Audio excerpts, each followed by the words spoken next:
Hello and welcome back to another episode of A Method to the Madness, our Breaking Bad edition. I'm your host as usual, Mitchie, and joining me is Patrick. Hello. And this week we're covering Season 2, Episode 7 of Breaking Bad, titled Negro y Azul. In this episode we see the aftermath of what happened with Spooge's death, and also we get to see a little bit more characterization of Hank because he goes down towards the border near Mexico. Can you take us through the plot, please, Pat? Yep. The episode opens with the band Los Cuates de Sinaloa performing a song called Negro y Azul, which is about how a gringo boss named Heisenberg is disrespecting the Mexican drug cartel by cornering the Albuquerque market with high-quality blue crystal methamphetamine. Walt has trouble getting in touch with Jesse and goes to his apartment. Jesse has been staying inside and smoking marijuana since witnessing Spooge's murder. Walt is at first horrified that someone was murdered, but calms down upon learning that nobody can identify Jesse. A call comes in from Badger to set up a deal. Walt is forced to meet Jesse's dealers and learns they are now afraid of Jesse following a rumor that he killed Spooge. Walt uses Jesse's new underworld reputation to galvanize him into helping expand their operation. Alright, the intro. Why? Yeah, I don't know, I really like this, man. It's really stylistic. Yeah. But what's interesting is, like, this is pretty much the only time when something non-diegetic happens in the entire series. Yeah, like as in it's not part of the universe of Breaking Bad. Yeah, exactly. Yeah, it's not part of the reality of the show. Yeah, I suppose it isn't, is it? Yeah, it goes for a very long time. Like, it's a good 3-4 minutes, you know, and like it feels like it's going to end and it keeps going, and like it's an interesting thing to add. I mean, apparently this is a real band, but like, I don't know, it's cool. Kind of sets the tone, you know, and you know that something bad's going to happen at Walt.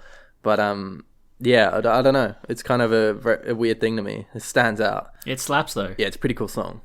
And I love the old, like, I don't know how you call it, but the weird filters they put over them and shit. Like that comic kind of filter. Yeah. So right at the start of this episode, we have that kid at school and he's trying to get out of the exam, like trying to pass himself. And Walt says, "Don't bullshit a bullshitter." What the fuck does that even mean? I think it means that he thinks the kid is putting on an act of, like, you know, please, Mr. White, but he really knows that he's just trying to take advantage of him. Yeah, but doesn't "don't bullshit a bullshitter" imply that he's a bullshitter? That implies that Walt's a bullshitter. Yeah, don't bullshit a bullshitter. Well, yeah, Walt is a bullshitter. So he's admitting that he's a bullshitter. Yeah, I mean, that's not something, like, that we don't already know. Yeah, I know, but it's a weird thing for him to say. Like it's Walt, you know, he doesn't admit he's wrong about many things, and I know it's like a nonchalant kind of like insult to himself that doesn't mean much, but it's kind of, I don't know, it's kind of a weird saying. Like, who says that? Well, I think he secretly takes pride in having like two personalities, and that he's lying to his family, but he's kind of like, you know, he's like, oh, I'm a badass. Yeah, true. Yeah. Ah, well, I mean, the kid didn't study. It's his fucking problem. He didn't even know what a fucking bond is. Like, come on, bro, you're doing chemistry. Yeah, I was watching this with my roommate, and I was like, yeah, that was me in high school during chemistry. I can verify that. No, yeah, you can. I like when Walt walks up to Jesse's place and pretends that he's his dad to Jay. Yeah. And then Jesse comes out and he's like, "Come on in, Dad," and just has this expression on his face like, what the fuck? And then Walt's like, Jesse Jackson? Really? Like, yeah. Who is Jesse Jackson? I think he's a singer. He's like a rock star, isn't he? Okay. I was going to Google that and I didn't have no idea. Wait, hold on. I think I'm wrong, so... wait, what? American minister? What the fuck? Minister for where? Baptist minister and politician. What the fuck? I could have sworn Jesse Jackson was like a some sort of... That's what I mean. I'm pretty sure I Googled this before and no one could really come up with anything. Like, there wasn't anything online that indicated that he was a really famous person. So I was thinking maybe it's like a local kind of New Mexico thing. I don't know. Yeah, I have no idea. Also, I like how Walt meets Jesse's henchman, so to speak, in the Nuclear Weapons Museum. It's an interesting touch given his name, Heisenberg. Yeah, I love how when they ask him, "Oh, did Jesse really do it?" And then he lies to them. He's like, "You didn't hear that from me." And then as he's walking away, he has this little smirk on him. And then the bomb blows up. And then what? And then obviously like one of the displays in the museum, like it's the sound of an exploding like nuclear weapon, and it goes off when he just about walks off. Didn't you notice that? No, I didn't. So it's like he drops a bomb kind of thing. Oh, that's cool. Yeah. Yeah. It's kind of funny. Yeah. Anyway, let's move on. Yeah. Hank is having trouble fitting in at the DEA office in El Paso, Texas, where his sense of humor is not appreciated and his co-workers do not respect him, partly due to his lack of ability in speaking Spanish. At a meeting with a cartel informant nicknamed Tortuga, Hank loses his patience at the man's demands and his apparent disrespect. Some days later, while waiting for a meeting in the desert, Hank spots a message from the cartels, Tortuga's severed head mounted on top of a tortoise. Sickened by the grotesque display, Hank moves away from the tortoise. Doing so saves his life when a bomb strapped to the tortoise goes off. How good is this part of the episode? I love this. Yeah, like I was talking about a few episodes ago how like, you know, in Mexico or near Mexico and even on the border, it's a literal war between the federales and the drug lords and the drug cartels. And this is really just showing that, like, it's just terrorism. What's the difference between that and going, you know, in the war on terror in Afghanistan or something like that, you know, with IEDs and stuff? Like, it's exactly the same thing. Yeah, I also love I swear, like, everything about this sequence is different, like, visually as well. Like, yeah. Like, they just, Texas or wherever they are, it just looks different from everything that we've seen up into the series. And it just communicates how fucking, like, brutal, just like how, like, you know, fucked up this part of the world is. Yeah, I'm pretty sure they're in Mexico. Yeah, because it's exactly what happens in Sicario. Like the Americans cross the border all the time to do like covert shit and stuff with the Mexican authorities. So yeah, but it's interesting, and we get Danny Trejo. Like, oh yes, that's a pretty fucking big deal. Like he's a very well known actor. It's kind of cool. Yeah, it is very cool, and as with everything, he fucking nails it. Yeah, exactly. Yeah. And how funny is like when the first bit where Hank's in the office in El Paso and just like it's so fucking awkward, like just everything about him, and he cracks that joke. Like, what's he say? Something about like, but yeah, and then there's that nerdy guy, or not nerdy guy, but he's like, you know, to know yourself or to know your enemies, to know yourself and not be defeated in war, whatever the fuck a quote is by Sun Tzu. And Hank just looks at him, it's like, right on, like with the most fucking awkward face, and you just like can't help but like love him for it and also support him as well, because you come to love this guy, and then you come along to this like snobby office where they think they're all good and shit, and it's like, shut the fuck up, bro, like you're not cool. Yeah, but like, to be fair, Hank is a bit dull, so it's you know, is he dull though? Do you reckon he's less not that intelligent? I mean, you know, he's intelligent in other areas, I'm sure, but like when this guy's talking about philosophy, he's just completely fucking lost, you know, like, I don't know, why doesn't he speak Spanish also? Like, as a DEA agent, you feel like, you know, he would. He's just... yeah, but I mean, there's DEA up anywhere in America. They only need to speak Spanish if they're doing shit across the border. Yeah, but he lives, like, in Albuquerque. Isn't that, like, right near the border? Like, kinda?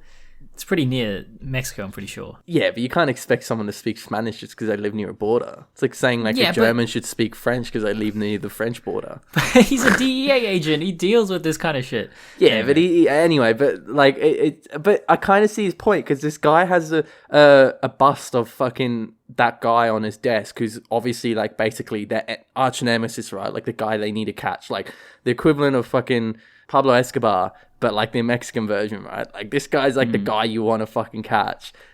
It's kind of like, I don't really blame Hank for being like, why the fuck would you have that on there? Because like, who the fuck has a bust of their enemy on their desk? Like, that's not a normal thing. And Hank even says, like, you know, if you're fighting against Nazism, it's not like you put swastikas on your desk. And it's like, yeah, exactly. It's kind of a weird thing to do. I really just, this guy, like, it's just like, shut the fuck up. Like, yeah, I mean, again, Hank is very kind of like blunt with his social intelligence. You know, he's just got this way of talking and stuff, and that relies on people kind of being his subordinates. And in this case, he's not, so he doesn't work very well when he is a subordinate. But I don't know. I kind of saw his point. I'm all for Hank because, you know, he's a great guy. I do see your point too. Yeah. But who is that guy? Is he Don, whatever his name is, that we meet later on in the series? Is he? Or maybe he's like a real person, like the leader of all drug lords in Mexico or something. I'm not really sure. But the point is, it's like Patton putting a bust of Hitler on his desk. You know, it doesn't make any sense. If you were going to draw on it or something. Maybe, yeah. It's like, oh, yeah, if I look at a bust of Hitler on my desk, that'll help me defeat him. Anyway, let's move on. Oh, wait, sorry. I just want to mention, I forgot to say this earlier when Walt goes to Jesse's house. I love his analogy of a blowfish he gives to Jesse. And he's like, say it. And Jesse's like, I'm a blowfish. Yeah. I'm a blowfish, it's up. And then goes to smoke the bong. Yeah. Okay. Due to financial constraints, Skylar goes to her old company to apply for an entry-level job. She meets with her old friend and boss, Ted Beneke, who has taken over the company after his father's death. He decides to give Skylar her old job in the accounting department. There is an obvious sexual tension between Skylar and Beneke. He reveals that he recently separated from his wife, the mother of his 2 children. Jesse sees his landlady, Jane Margolis, drawing on their front steps and connects with her over their love of art. However, he is identified by a passing motorcyclist who has heard of his reputation, and it is revealed that he lied to her about his name. After he later admits to lying to her, she says that she doesn't care what he does as long as he doesn't do it at the house. He invites her inside to watch TV, even though he can't get his new television working. She holds his hand as they stare at the blank television.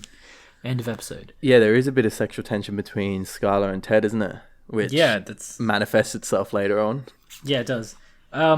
Which is strange because I feel like from their conversation, I can't remember what exactly says this, but it's implied that they knew each other only after she met Walt. Yeah. Yeah, so, you know, what's going on there? Yeah, she probably has some regrets. Who knows? Yeah.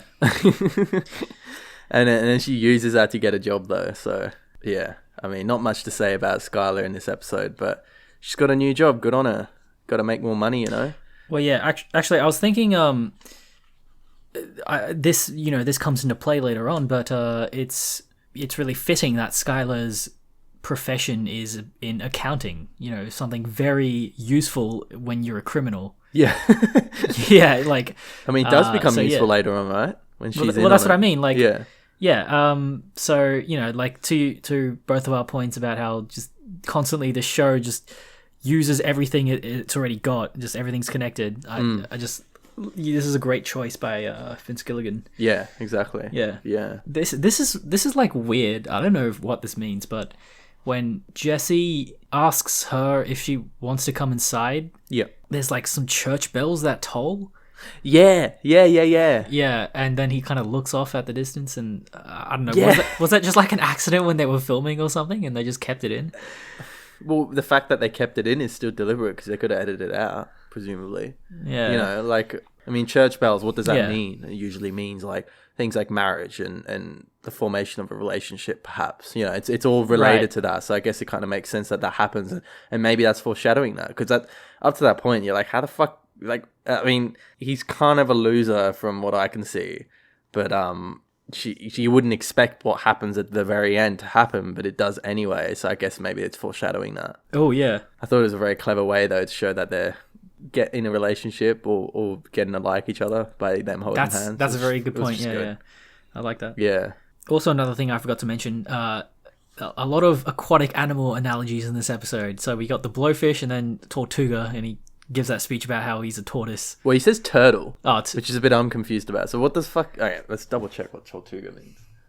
Oh, okay. So after double checking, it means both turtle and tortoise. There you go. Which is a little confusing because there's a clear distinction in English. Yeah. One swims and one doesn't. Okay, yeah. So I guess they're not both aquatic animals. Oh, whatever. A lot of animal analogies then. Yeah, but animals nonetheless. Well, I mean, he's not... But he did literally say turtle, and they put his head on a tortoise... But either was fine. So yeah, you're right, aquatics, nonetheless. But yeah, that's about all I had. It's an interesting thing, like, you make that point, like, why would they pick 2 aquatic animals, you know, in the script for this episode? And it's like kind of an interesting thing about like script writing or writing anything is that you tend to reuse things that you've already used. Naturally, it comes to you. You know, like yeah, you know, it's completely irrelevant to the episode, but like, you know, when like you're talking and you use a specific word that you don't use very often, but then for the rest of the day you'll probably use that word 5 times, but then you won't use it again for like another couple weeks. Like, it's an interesting thing, you know, like it gets embedded in your brain, and it's kind of like maybe on a time scale of 24 hours where it's there and will be readily used by your brain, by your mind. We talked about this a bit in our Joker podcast. Also, I'm writing an article about this, but when you're writing scripts and stuff, Nolan has this thing where he's like, like you don't have anything solid in your brain. You just he says you grasp for resonant symbols and imagery when you're writing. So this stuff is in the back of your mind, and it just kind of comes out. It forms itself in a way, you know. Interesting. To what you're saying about how just you subconsciously do these things. Yeah. But it makes it kind of, is that a good thing though? Like, to write a story, say you're writing a book, you know, and you write every day. But then those days will be kind of, to some degree, visible in the way you write the book, because everything will depend on that particular day, you know. It's kind of an interesting thing. Like, to keep a consistent train of thought is actually very, very difficult. I think it has benefits as well. It breaks up monotony, you know. Yeah, true. Anyway, that's all I got about this ep. Yep. All right, well, how many episodes are there in this season? 12. 12? I think so. Am I wrong? Yeah. Wait, 13. Oh, okay. Jesus. Okay. There's a big difference from last season. Anyway. But next episode is the fucking introduction of Saul. Yeah. Patrick's favourite character. Ah, dude, I'm so keen. Better Call Saul. Hell yeah. That's episode 8 of season 2. I'm pretty keen too. Alright. Bye. See ya. That's you. You are a blowfish. But you see, it's just all an illusion. It's nothing but air. Now, who messes with the blowfish, Jesse? Nobody. You're damn right. I'm a blowfish. You are a blowfish. Say it again. I'm a blowfish. Say it like you mean it. I'm a blowfish! Blowfish! That's yeah! Blowfishing this up. If you like this series, Mitch is going to tell you where you can find more of these. Yep, so you can find us on Spotify, YouTube, iTunes, SoundCloud, or Stitcher. And we've also got a website, amttm.com, where you can find our fabulous episodes on Breaking Bad. If you have any questions, queries, insights, or criticism, you can send them to mail@amttm.com. And as always, thank you for listening.